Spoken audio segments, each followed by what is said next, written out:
Hello, Mr. Chauhan. Hello, Puneet. How are you today? I'm great. Mr. Chauhan, you look so handsome, huh?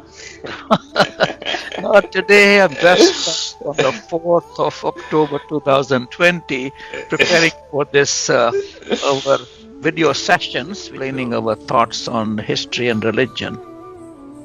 But yes, like today you look more handsome than me. Now, you young man, very handsome. My handsome days are gone. I told my niece who lives in Dubai actually that my handsome days Yes. are gone. So now days of thinking and philosophy. So, as we all know, Jai Chauhan, who is the author of Love in the Empire, um, and me, your special host, Puneet Singh Mehra.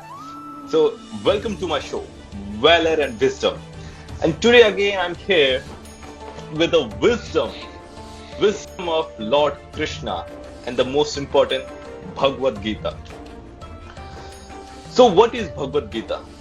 Many people try to do their analysis, their research, and everything. And so, the main meaning of Bhagavad Gita, it's mean the song of God. This is the meaning of Bhagavad Gita. And nowadays, like many people came to me and they tried to read Bhagavad Gita, but they didn't understand it. Why? Now I'll tell you. First of all, you all have to understand that the Bhagavad Gita is not a religious book. It created by the people that is a religious, which is not. Bhagavad Gita means way of life. This is the meaning of Bhagavad Gita.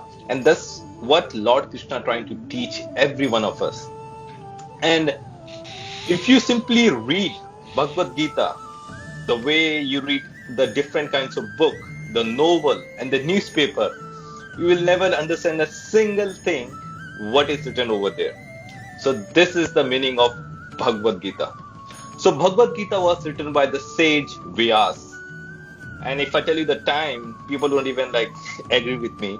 But it's a very old time. So now I will tell you the important lessons which the entire humankind can learn from Bhagavad Gita. So for some quotes, I will say in Sanskrit, and then later I will translate in English. So the first one, क्रोध दविति समहो समय हद से श्रमिति विभर्मा समृद्धि भ्रशांत बुद्धि नाशो buddhi nashita pranam shayati. It means from anger, delusion arises, and from delusion, bewilderment of memory. When memory is bewildered, intelligence is lost, and when intelligence is lost, one falls down again into the material pool. This is the lesson from Bhagavad Gita.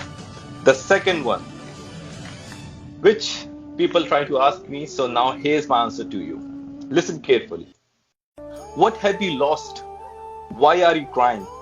What did you bring with you? Which you have lost? What did you produce? Which was destroyed? Whatever was received from here.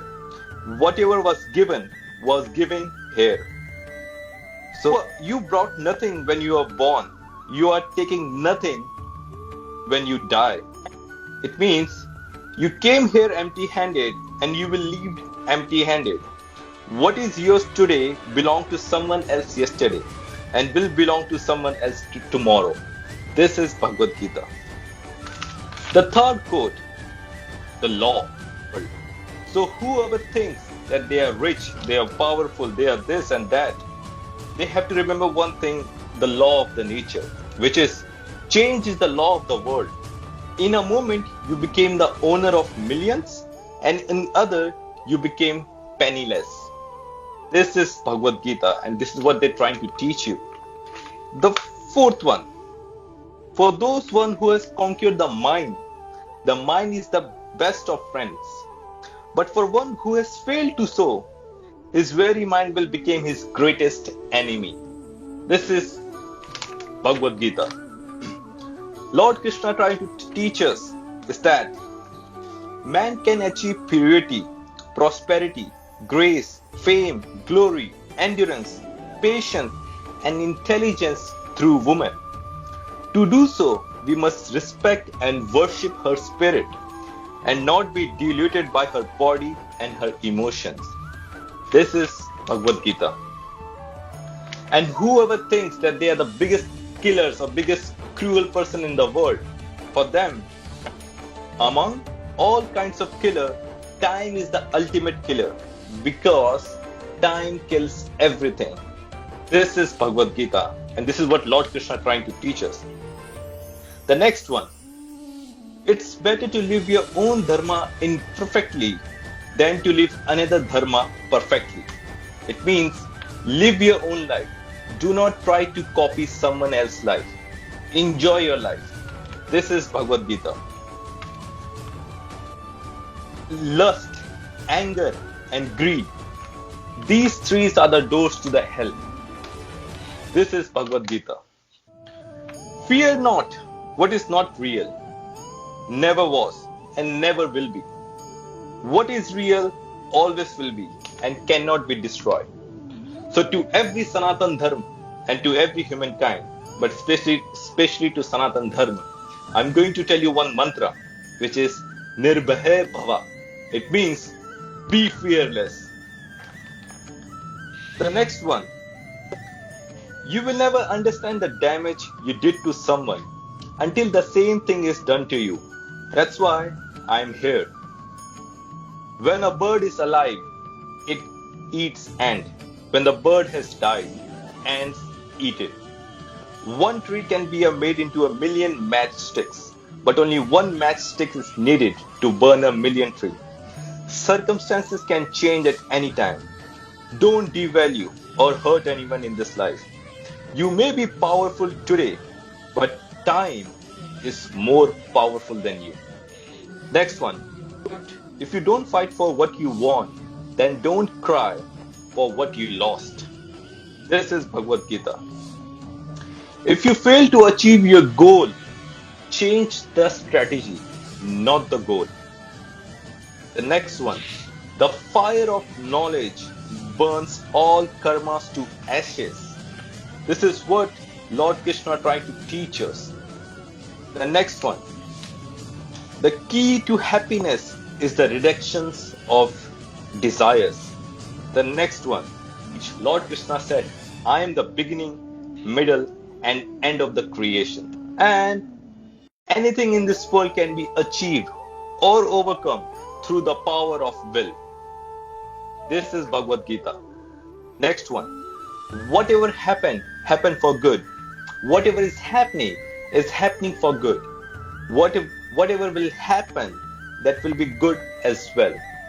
This is Bhagavad Gita, and that's what Lord Krishna is trying to teach every humankind. The next one, when meditation is mastered, the mind is unwavering like the flame of a lamp in a windless place.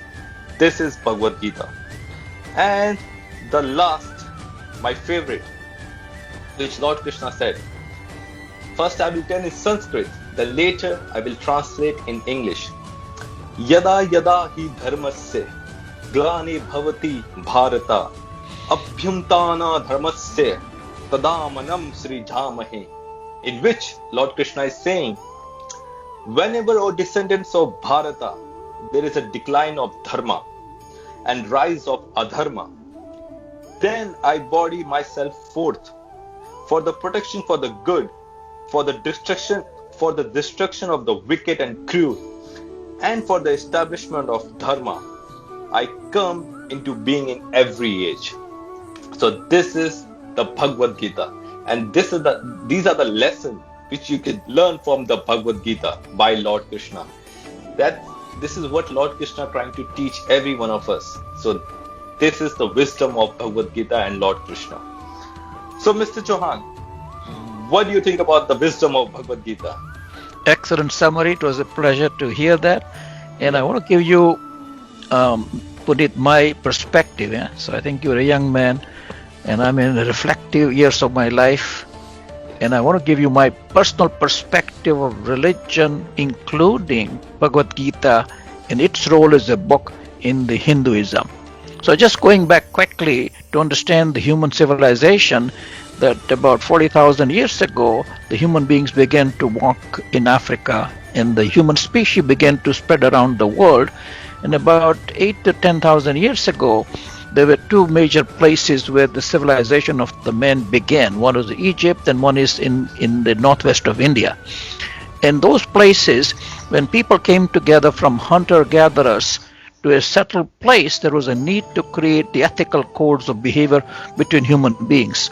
So I perceive the human civilization as a part of the way we have learned to live with each other, create ideas, thinking, and an ethical code of how we behave with each other. And from my point of view, the religions which really began in a more codified form, and Hinduism is a part of it, actually probably older than most religions, is a way of religious, charitable, altruistic thinking to understand the nature of man and the way the world is organized. So I think I see Gita as an illustration of the Hindu text to Hinduism, which was created, as you know, that Gita is not the Bhagavad Gita, as you pointed out, is not only the text like Bible or Quran in terms of one book illustrating a religion the way we perceive it in the West. So the Muslim religion or in the religion of Christianity had specific books through which the prescription of what is right and wrong and how the world was created and how the human beings should behave with each other are specific books through which people have tried to live their lives. And unlike other religions, Hinduism, from my perspective, is, as you pointed out, a way of life, evolving over a few thousand years and brought it update. And even Hinduism did not have a rigidly codified form of saying the 10 Commandments or even specific code that said this is right and this is wrong. So many prescriptions of what you pointed out by Lord Krishna are guidelines of human conduct and behavior, which in the Indian subcontinent was defined as Hinduism, and you call it Sanatana Dharma. So from that point of view, I want to illustrate that particular idea of how Hinduism has played its role in the Indian history by illustrating actually the time in which the British period in 1930s, there was the Indian National Congress in which Subhash Chandra Bose and Gandhiji, Mahatma Gandhi, debated the subject of who should be the president and how India should ask for independence from Britain. And it illustrates, in my view, how that drama was played out through the Hinduism, and nobody's equated the religious thinking of Indian people in that context, in the political context. But Gandhiji was not an elected leader. Subhash Chandra Bose was in the Indian National Congress, and his view was that the British would not withdraw from India unless there is a fight and a war. And that's how a lot of the human civilization has existed.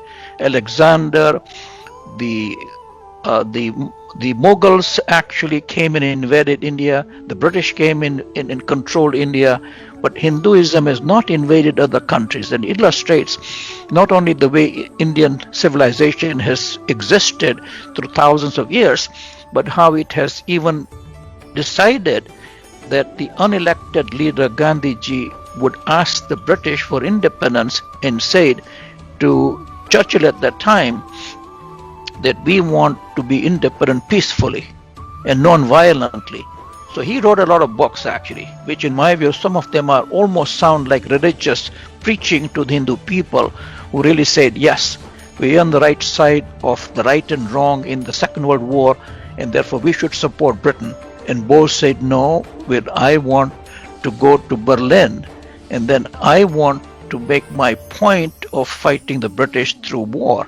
So he created an army of about 3,000 people, and I put that in my novel as a scene of how in Kurfürstendamm in Berlin, the character Arun is walking down the street and then watching the Azad Hind radio, which was the radio supported by Hitler, to explain the philosophy of Bose, which essentially was that we'd have to fight Britain to get the liberation.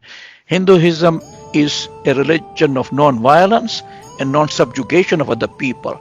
It's the religion of acceptance, bonding, supporting in the way we live in the family, in the way we think about other people and other societies as well. So I can see that how India has developed its own constitution now, and even a power to make a point that we will protect our society, but we will not be the people who invade other people and try to change their minds like other religions have tried to do. So that is my summary of how I perceive religions have played a part in terms of human development, and especially the understanding of how the Hindu people think in their history. Yes. And to every Sanatan Dharma, you have to understand the power of Bhagavad Gita and what Lord Krishna trying to teach every one of us, even to the entire humanity. Even I'm going to attach one video which is spoke by the Robert Oppenheimer, the one man who created the nuclear bomb. So here's the video. We knew the world would not be the same. Few people laughed. Few people cried. Most people were silent. I remembered the line from the Hindu scripture, the Bhagavad Gita. Vishnu